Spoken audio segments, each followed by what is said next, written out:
안녕하십니까, 미정 권사입니다. 지난 시간에 우리가 유명한 다윗 언약의 장 사무엘하 7장을 읽었는데요. 이 하나님께서 다윗에게 언약을 주신 사무엘하 7장을 읽고 나서 다시 시편을 끼워 읽습니다. 우리가 그 시편 150편 중에서 절반가량을 다윗의 이야기가 쓰여진 사무엘서에서 끼워 읽고 나머지 절반을 또 나중에 역대기에서 끼워 읽는다고 말씀을 드렸어요. 우리가 지난번에 그 시편이 전체 5권으로 되어 있는데 그 중에서 1권이 41편까지 편집이 되어 있다고 했잖아요. 그 1권을 다 끼워 읽었는데 오늘부터는 이제 그 시편의 제2권 42편부터 끼워 읽게 됩니다. 42편부터 11편이 고라 자손의 시라고 되어 있어요. 그 고라 자손의 시라고 되어 있는 42편과 43편을 끼워 읽을 텐데 이 두 편의 시편은 원래 히브리어 성경에서는 그 한 편의 시로 기록이 되어 있던 그런 그 시편입니다. 그런데 나중에 헬라어 성경으로 옮겨질 때 두 편으로 나뉜 것으로 보여져요. 그래서 오직 그 하나님만 찾는 시, 어려움에 처해 있을 때도 갈급한 마음으로 하나님만 찾는 그런 내용으로 연결되어 있는 시편들입니다. 몇 번 말씀을 드렸지만 시편은 전체가 150편으로 되어 있는데 전부 5권의 그런 구조로 되어 있다고 말씀을 드렸어요. 모세오경처럼요.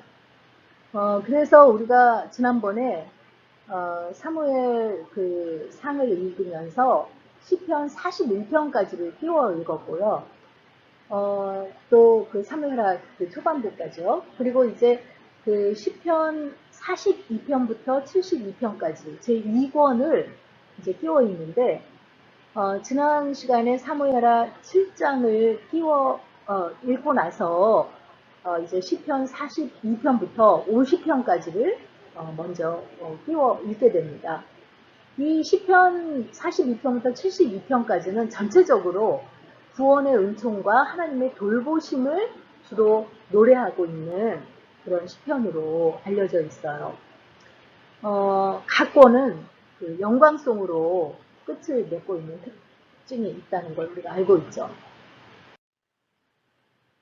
그런데 그 시편 오늘 42편과 43편이 한 권의 시편이다라고 이야기하고 있다고 했는데 그렇게 보는 이유는 내용적으로도 한 가지 맥락으로 흐르지만 42편의 5절과 11절 그리고 43편의 5절이 같은 내용으로 되어 있기 때문이에요.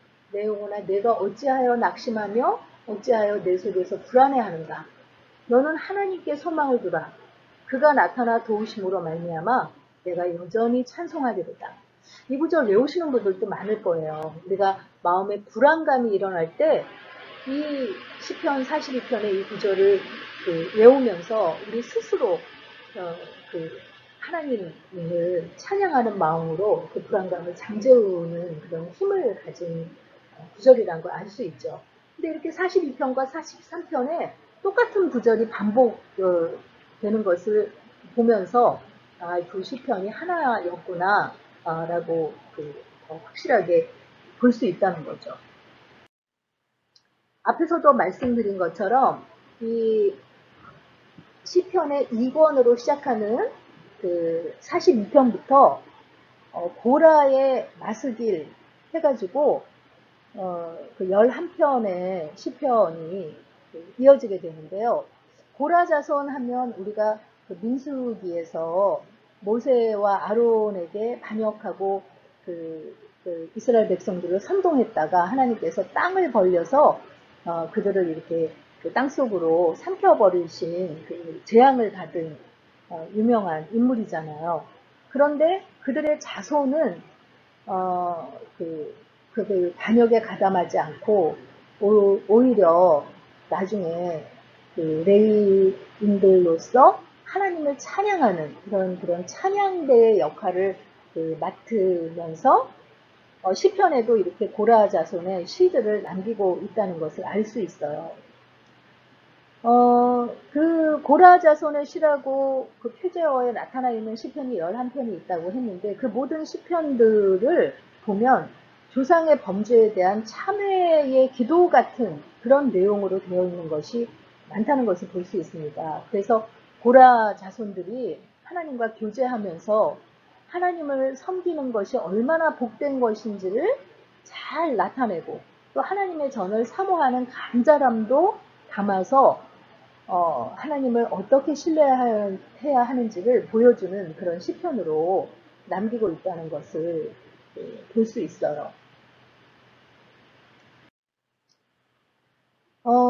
그 시편 42편의 1절에 고난의 그 어려움을 당한 이 시편의 기자가 자신의 마음의 상태를 어떻게 비유하고 있냐면 사슴이 시냇물을 찾기에 갈급함 같이 내 영혼이 주를 찾기에 갈급하나이다 라고 표현을 하고 있습니다.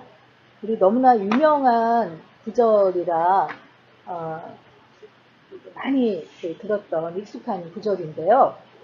원래 그 사슴은요, 암수가 따로 살고 새끼를 낳아도 암사슴이 혼자 그 새끼를 기른다고 해요. 그런데 이제 수태기가 되면 임신을 해야 할 때가 되면 그 암사슴이 사향이라는 향기를 뿜어서 수사슴과 이렇게 합방을 하게 되는데 이 암사슴이 사향을 내뿜게 될 때 몸에 있는 수분을 많이 쓰나 봐요. 그래서 이 그 물을 먹지 못하면 그 갈급해져서 정말 죽을 수밖에 없는 그런 상황에 정말 암사슴의 생명과 직결되는 그런 상황이 된다고 해요. 그러니까 사슴이 시냇물을 찾기에 갈급함 같이라는 표현은 정말 물을 먹지 않으면 목숨을 잃을 것 같은 그런 절박한 갈급함으로 내 영혼이 주를 찾기에 갈급하다고 이렇게 비유하고 있다는 것을 알 수 있는 거죠. 하나님을 향해서 이렇게 고난 가운데에서 다른 어떤 방법을 찾는 게 아니라 고난을 당했을 때 이런 갈급함으로 하나님을 찾고 있다라고 이렇게 이야기하고 있는 거죠. 그런데 그런 그 하나님의 사람을 세상 사람들은 비방하는 거예요. 사람들이 종일 내게 하는 말이 내 하나님이 어디 있느뇨 하오니 내 눈물이 죄하로 내 음식이 되었도다 하고 있어요.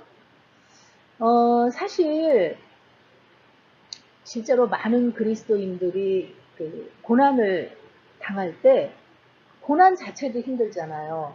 그런데 그것을 바라보는 세상 사람들이 내가 섬기는 하나님이 살아계시다면 왜 그런 어려운 일이 너한테 생기는 거야? 하면서 조롱하는 그것이 더 참기 힘든 어려움인 경우가 많이 있는 것을 우리가 경험하게 됩니다. 요즘 같은 코로나 시대에 사실 크리스찬들이 참 많이 듣는 말이기도 해요.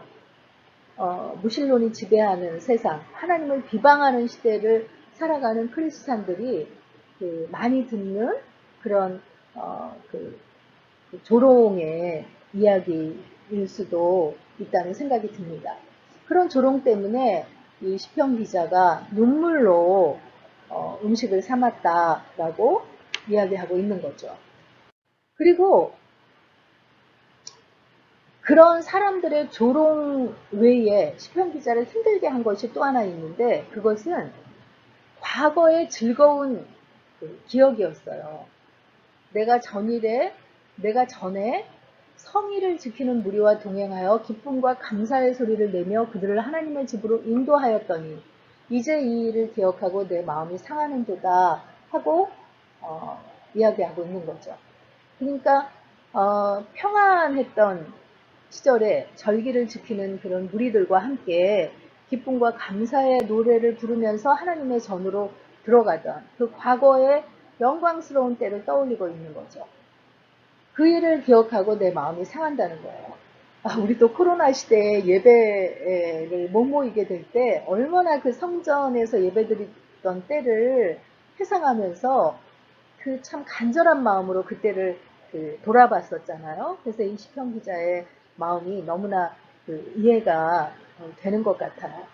그렇게 그 어려움 가운데 하나님께 소망을 바라보는 그 이야기, 자신의 어려움을 이야기하다가 유명한 5절의 말씀을 하는 거죠. 내 영혼아, 내가 어찌하여 낙심하며 어찌하여 불안해하는가? 너는 하나님께 소망을 두라. 그가 나타나 도우심으로 말미암아 내가 여전히 찬송하리로다 하면서 고난의 밤을 하나님을 소망함으로 이겨낸다고 하면서 하나님께 소망을 두라고 명령을 내리고 있는 거죠. 사실 우리가 왜 마음속에서 이런 불안의 마음이 싹 트는 것은 칼 루이스가 참 유명한 이야기를 했잖아요. 새가 머리에 똥을 싸고 이렇게 날아가는 것은 우리가 어떻게 막을 수가 없잖아요. 그런데 그 머리에 새 집을 짓는 것은 우리가 막을 수 있다는 거예요. 왜냐하면 집을 한꺼번에 탁 가지고 와서 짓는 게 아니라 지푸라기를 하나씩 하나씩 가져다가 집을 엮는 거잖아요. 그러니까 그 집을 짓도록 꼬리에 그 불안의 생각을 이어가면서 계속 그것을 맡겨두면 결국은 새가 머리에 집을 짓는 그런 형국을 만드는 것인데 비록 똥 싸는 건 어떻게 막을 수 없다 하지만 날아와서 계속 내 머리에 앉는 것은 날려보내고 떨쳐보낼 수 있다는 거예요. 저는 그 말씀을 처음 들었을 때 정말 그렇다라는 생각을 하고 불안의 마음이 가끔 이렇게 제 안에 찾아올 때 이것은 분명히 하나님께서로부터 주시는 것이 아니라는 것을 성령님께 이렇게 아뢰고 이것을 떨쳐보내게 도와달라고 도우심을 구하는 그런 기도를 드리곤 하거든요. 그래서 이 시편 42편의 5절 말씀, 나중에 11절에도 반복되는 이 말씀이 너무나 뭐라 그럴까요? 마음에 참 와닿는 그런 말씀으로 기억이 됩니다. 하나님께 소망을 두면 그가 나타나시 도우심으로 말미암아 내가 여전히 찬송하리로다 라고 이야기하고 있어요. 그러면서 하나님이여 내 영혼이 내 속에서 낙심이 되므로 요단 땅과 헤르몬과 미살산에서 주를 기억하나이다. 이 지명이 다 예루살렘과 떨어진 곳이거든요. 그런데 그 성전과 먼 곳에서도 자기가 주를 기억하고 있다고 이렇게 이야기를 해요. 낮에는 여호와께서 그의 인자하심을 베푸시고 밤에는 그의 찬송이 내게 있어 생명의 하나님께 기도하리이다 하면서 늘 하나님과 그 임재와 함께하고 있는 그런 고백을 하는 거예요. 그래서 마지막 11절에도 똑같은 구절이기 때문에 5절 말씀을 여기다 놨는데 다시 한번 하나님께 소망을 두고 그를 찬송하는 그런 삶으로 이어가라고 이야기하고 있습니다. 시편 42편 읽고 계속 이어가도록 하겠습니다. 42편. 하나님이여 사슴이 시냇물을 찾기에 갈급함같이 내 영혼이 주를 찾기에 갈급하니이다. 내 영혼이 하나님 곧 살아계시는 하나님을 갈망하나니 내가 어느 때에 나가서 하나님의 얼굴을 배울까. 사람들이 종일 내게 하는 말이 내 하나님이 어디 있느냐 하오니 내 눈물이 주야로 내 음식이 되었도다. 내가 전에 성의를 지키는 무리와 동행하여 기쁨과 감사의 소리를 내며 그들을 하나님의 집으로 인도하였더니 이제 이 일을 기억하고 내 마음이 상하는도다. 내 영혼아 내가 어찌하여 낙심하며 어찌하여 내 속에서 불안해하는가. 너는 하나님께 소망을 두라. 그가 나타나 도우심으로 말미암아 내가 여전히 찬송하리로다. 내 하나님이여 내 영혼이 내 속에서 낙심이 되므로 내가 요단 땅과 헤르몬과 미살산에서 주를 기억하나이다. 주의 폭포소리에 깊은 바다가 서로 부르며 주의 모든 파도와 물결이 나를 휩쓸었나이다. 낮에는 여호와께서 그의 인자하심을 베푸시고 밤에는 그의 찬송이 내게 있어 생명의 하나님께 기도하리로다. 내 반석이신 하나님께 말하기를 어찌하여 나를 잊으셨나이까. 내가 어찌하여 원수의 압제로 말미암아 슬프게 탄이나이까 하리로다. 내 뼈를 찌르는 칼같이 내 대적이 나를 비방하여 늘 내게 말하기를 내 하나님이 어디 있느냐 하도다. 내 영혼아 내가 어찌하여 낙심하며 어찌하여 내 속에서 불안해하는가. 너는 하나님께 소망을 두라. 나는 그가 나타나 도우심으로 말미암아 내 하나님을 여전히 찬송하리로다. 시편 43편 1절은 하나님이여 나를 판단하시되 경건하지 아니한 나라에 대하여 내 송사를 변호하시며 간사하고 불의한 자에게서 나를 건지소서 하고 간구하며 시작을 합니다. 나를 판단하시되 내 송사를 변호하시고 불의한 자에게서 나를 건지소서, 이런 그 단어들을 보면 시인이 굉장히 억울한 그 상황에서 하나님 앞에 지금 도우심을 구하고 있는 그런 그 상황으로 이해할 수가 있죠. 그런데 하나님께서 이 시편 기자의 간구에 대해서 침묵하고 계시는 것 같아요. 왜냐하면 2절에 주는 나의 힘이 되신 하나님이시거늘 어찌하여 나를 버리셨나이까 하면서 간구를 올리고 있는 거죠. 하나님께서 나를 외면하시기 때문에 내가 지금 이렇게 억울한 환경에 있는 것처럼 느껴지고 있다는 거죠. 그래서 내가 어찌하여 원수의 억압으로 말미암아 슬프게 다니나이까 하면서 하나님 앞에 지금 아뢰고 있는 거예요. 그렇지만 이 시편 기자는 주는 나의 힘이 되신 하나님이시거늘 하고 고백하고 있는 걸 보면, 우리가 시편 18편에서 다윗도 나의 힘이 되신 여호와여 라고 이렇게 고백하는데, 하나님만이 자신의 힘이 된다는 것을 분명하게 고백하고 있는 것을 볼 수 있죠. 그러니까 다윗의 고백일 뿐만이 아니라 우리 믿는 모든 이들의 고백이 하나님이 나의 힘이 되시는 분이다 라는 동일한 고백임을 알 수 있는 부분이에요. 그렇게 처절한 상황 속에서 뭐라고 지금 하나님을 높이고 있냐면, 주의 빛과 주의 진리를 보내시어 나를 인도하시고 주의 거룩한 산과 주께서 계시는 곳에 이르게 하소서. 그런즉 내가 하나님의 제단에 나아가 나의 큰 기쁨의 하나님께 이르리이다. 하나님이여 나의 하나님이여 내가 수금으로 주를 찬양하리이다 하면서, 지금 그렇게 답답한 상황인데도 하나님을 바라며 하나님을 결국 찬양할 거라고 이렇게 올려드리고 있는 것을 볼 수 있어요. 하나님이여 나의 하나님이여, 이 힘들고 억울한 상황에서 바랄 것은 하나님밖에 없다는 것을 고백하면서 하나님이여 나의 하나님이여 하면서 주님을 찬양하며 나아오는 것을 볼 수 있죠. 여러분, 우리가 부모된 심정으로 자녀가 이렇게 나올 때 어떻게 자녀의 간구를 우리가 물리칠 수 있겠어요. 하나님도 역시 마찬가지이실 거라고 그렇게 생각이 됩니다. 그러면서 이 시편 기자가 스스로를 지금 다시 다독이는 거죠. 우리 앞편 42편 5절에서 보았던 그 구절이 지금 43편에도 똑같이 반복되고 있는데, 내 영혼아 내가 어찌하여 낙심하며 어찌하여 내 속에서 불안해하는가. 너는 하나님께 소망을 두라. 그가 나타나 도우심으로 말미암아 여전히 찬송하리로다 하면서 이렇게 같은 구절을 지금 반복하고 있는 거죠.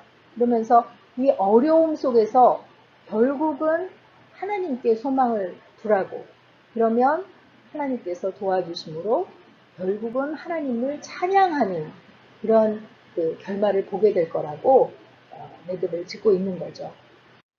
그래서 오늘의 묵상 포인트는요, 어찌하여 낙심하며 어찌하여 내 속에서 불안해하는가. 너는 하나님께 소망을 두라. 그가 나타나 도우심으로 말미암아 내 하나님을 여전히 찬송하리로다. 이 구절을 다 암송을 하면 좋을 텐데 너무 길어서 안 되면 어찌하여 낙심하며 어찌하여 내 속에서 불안해하는가. 너는 하나님께 소망을 두라. 여기까지만 해도 좋을 것 같아요. 이 구절을 마음에 새기고 우리 마음에 불안의 씨앗이 싹틀 때 다시 하나님을 바라보며 하나님을 소망할 수 있는 우리가 되었으면 좋겠습니다. 시편 43편 읽고 마치도록 하겠습니다. 43편. 하나님이여 나를 판단하시되 경건하지 아니한 나라에 대하여 내 송사를 변호하시며 간사하고 불의한 자에게서 나를 건지소서. 주는 나의 힘이 되신 하나님이시거늘 어찌하여 나를 버리셨나이까. 내가 어찌하여 원수의 억압으로 말미암아 슬프게 다니나이까. 주의 빛과 주의 진리를 보내시어 나를 인도하시고 주의 거룩한 산과 주께서 계시는 곳에 이르게 하소서. 그런즉 내가 하나님의 제단에 나아가 나의 큰 기쁨의 하나님께 이르리이다. 하나님이여 나의 하나님이여 내가 수금으로 주를 찬양하리이다. 내 영혼아 내가 어찌하여 낙심하며 어찌하여 내 속에서 불안해하는가. 너는 하나님께 소망을 두라. 그가 나타나 도우심으로 말미암아 내 하나님을 여전히 찬송하리로다.